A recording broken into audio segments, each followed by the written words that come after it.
said than done. It requires a lot of work to now figure out where the needs are, how best we can supply different things. And persons have spoken about nearshoring, but nearshoring is now something that is not only going to accrue to us because of the relative cost advantage in terms of our tariff relative to someone who has higher tariffs than us at 10%. We now need to ensure that the business environment, the cost of energy, the things that militate against efficiency and productivity are eliminated that make us otherwise attractive to bring that sort of business to our shores.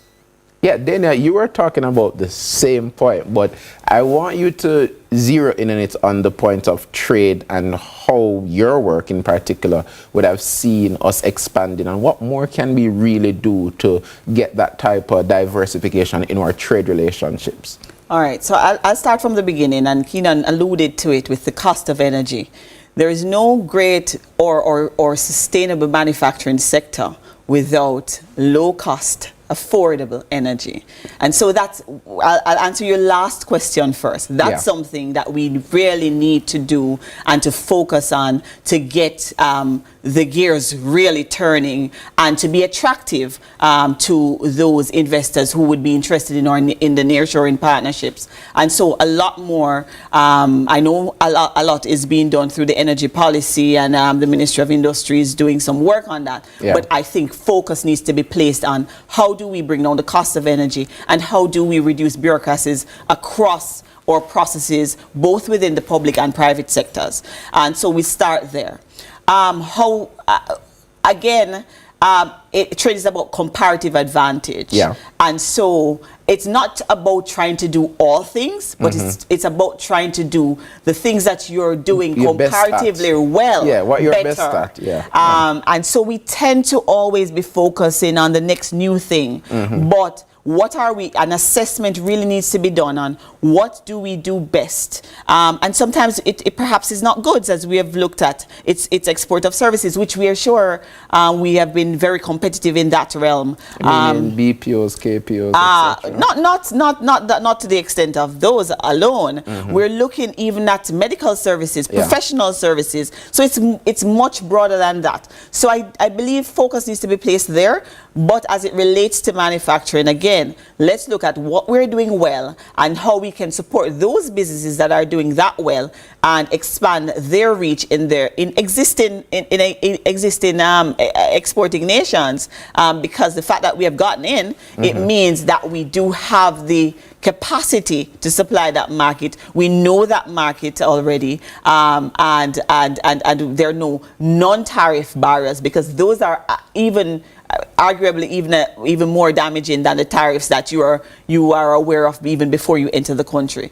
So I think some focus needs to be placed there. Yeah, Keenan, remittance flows, the impact of these tariffs on remittance flows. What do you see happening now that these tariffs have been rolled back when it comes on to these remittance flows, and what do you foresee if we don't see, a deal being inked after these 90 days? So for us in particular, the American economy depends to a very large extent on consumer spendings, which is around 65 to 70%. So if the prices of goods in America goes up, then, they have less disposable income. We might see less being sent in terms of remittances, which for all intents and purposes represents discretionary expenditure. And, that also filters not just into remittances, but tourism. So as a large market, persons might not see it in their best interest to spend that sort of discretionary income on coming to Jamaica, both Americans and members of the diaspora in the US alike. So it's something that we have to monitor very carefully. I think the fallout won't necessarily be very large, but it will have some impact, even slight.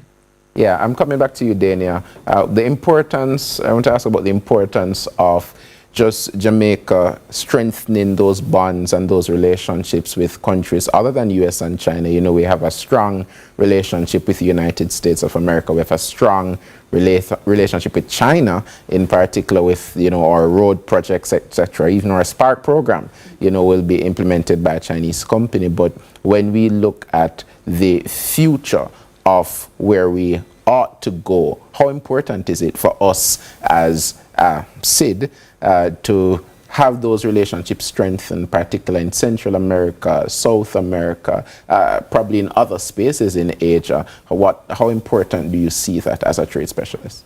Extremely, extremely. As a matter of fact, critical to our survival.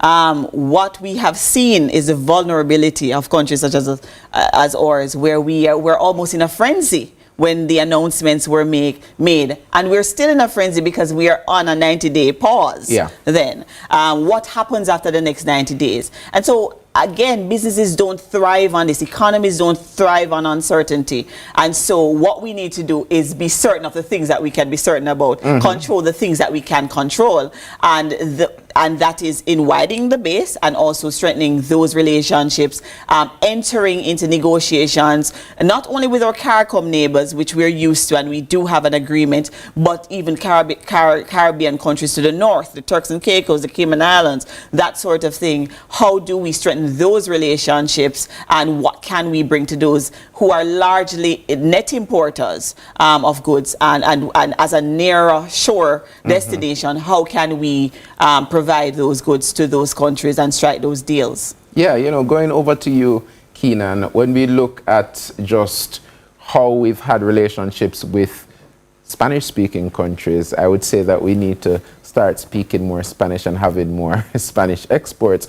Now, how important do you see it, us going to Central America, South America with some of our goods and services, with having our government-to-government partnerships or business partnerships going across into those near shores, because it's a one flight over to Costa Rica, one flight over to Belize, etc. How important do you see that in this new environment of uncertainty? I mean, it's very important because you want to start with the persons who are closer to home. Of course, when you think about other transportation costs, in terms of it being cheaper, you know, having that strengthened relationship with the countries that are immediately surrounding us. So you only have to look at some of the markets, like at DOMREP, you know, Jamaica can forge greater alliances with the Dominican Republic in terms of its economic profile. It represents a good example. And of course, as you mentioned, Spanish speaking, you know, Spanish is, of course, one of the languages that is most spoken in the world. Of course, English, Mandarin, and then I think it is Spanish and then French. So the economic opportunities are vast there, especially when it comes on to trying to enter the Latin American market. You know, if you think about just the costs of now having to have direct relationships with countries that are much further away in Asia and Africa, you know, it is not necessarily the best place to start. Yeah, thank you so much, Keenan. Well, that's all the time we have for Lead Story, but stick around, because right after the news at 7, Lead Story Prime with George Davis is at 8 p.m.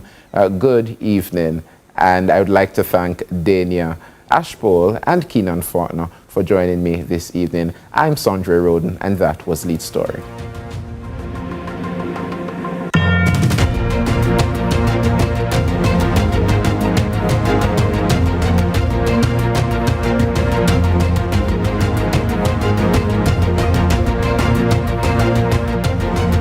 Thank you so much.